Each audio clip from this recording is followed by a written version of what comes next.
मैं हूँ मीरा और ये मेरी कहानी है। एक ऐसी कहानी जो मेरी जिंदगी हमेशा के लिए बदल गई और शायद ये मेरी आखिरी कहानी भी हो। वो रात थी जब हम 5 दोस्त गांव के मेले में थे। मैं, राहुल, विक्रम, अंजलि और समीर। सब कुछ ठीक था, हंसी मजाक, थोड़ी सी देसी दारू। और फिर विक्रम ने कहा, चलिए उस भूतिया हवेली में। मैं नहीं जाना चाहती थी। गांव वालों की बातें याद थीं कि वहां ठाकुर साहब का परिवार मारा गया था और उनकी बेटी आज भी वहां भटकती है। पर दोस्तों के साथ और नशे में मैंने हाँ कर दी।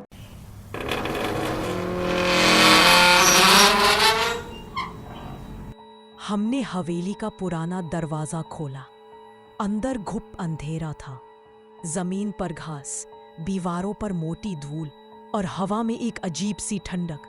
ऊपर एक पुराना झूमर धीरे धीरे हिल रहा था, जैसे किसी ने बस अभी छुआ हो। हम सब हंस रहे थे, पर मेरी हंसी में एक अनकहा डर था। तभी कहीं से एक खरोंचने की आवाज आई। राहुल ने कहा, चूहे होंगे, पर उसकी आवाज कांप रही थी। हमने तय किया सब अलग अलग हिस्सों में जाएंगे और 20 मिनट में हॉल में वापस मिलेंगे। मैं और अंजलि ऊपर गए, बाकी 3 नीचे। ऊपर एक पुरानी तस्वीर मिली। ठाकुर साहब, उनकी पत्नी और एक छोटी बच्ची। उस बच्ची की आंखें जैसे मुझे घूर रही थी। उसके गले में था एक लॉकेट। वैसा ही लॉकेट नीचे जमीन पर पड़ा मिला। मैंने उठाया। जैसे ही जेब में रखा, एक ठंडी हवा मेरी गर्दन को छू गई। नीचे विक्रम को तहखाने का एक बंद दरवाजा मिला। उसने मजाक में कहा, यहाँ तो खजाना होगा, और दरवाजा तोड़ दिया। सीढ़ियां अंधेरे में जा रही थी। टॉर्च की रोशनी भी वहां डगमगा रही थी। समीर ने उसे रोका, लेकिन विक्रम नीचे चला गया, अकेला। हम सब भागे नीचे तहखाने की तरफ। वहां विक्रम की लाश थी।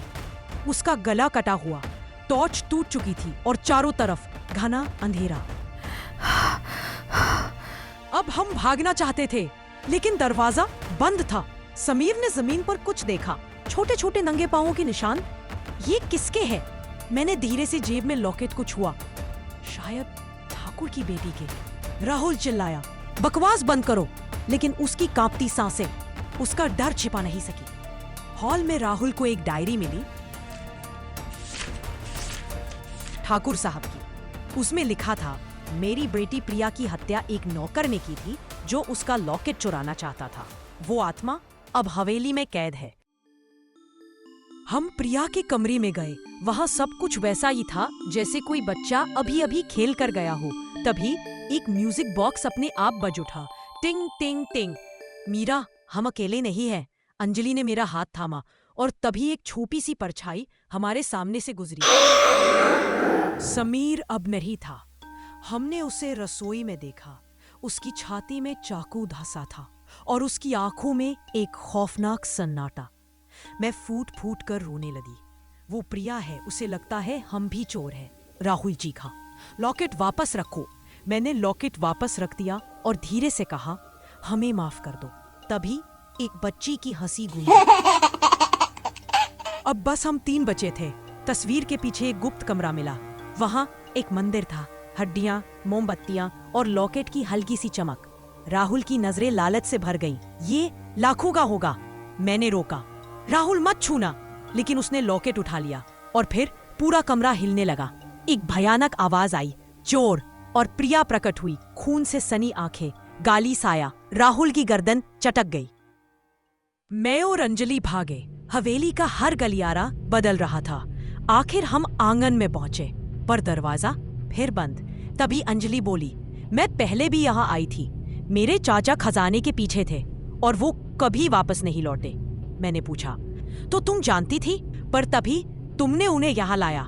प्रिया की साया फिर प्रकट हुई और इस बार अंजलि उसकी भेंट चढ़ गई। मैं अकेली बची थी, भागी और तभी दरवाजा खुल गया।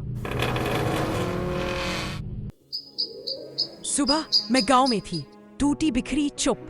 गांव वाले हवेली गए, पर वहां कोई लाश नहीं थी। बस वो लॉकेट आंगन में पड़ा था। सालों बाद मैं फिर हवेली आई। डायरी का एक पन्ना अब नया था। बचपन की लिखावट में लिखा था, चोर अब भी यही है। और तभी एक ठंडा हाथ मेरे कंधे पर पड़ा। अब शायद मैं भी इस हवेली का हिस्सा बन चुकी हूँ।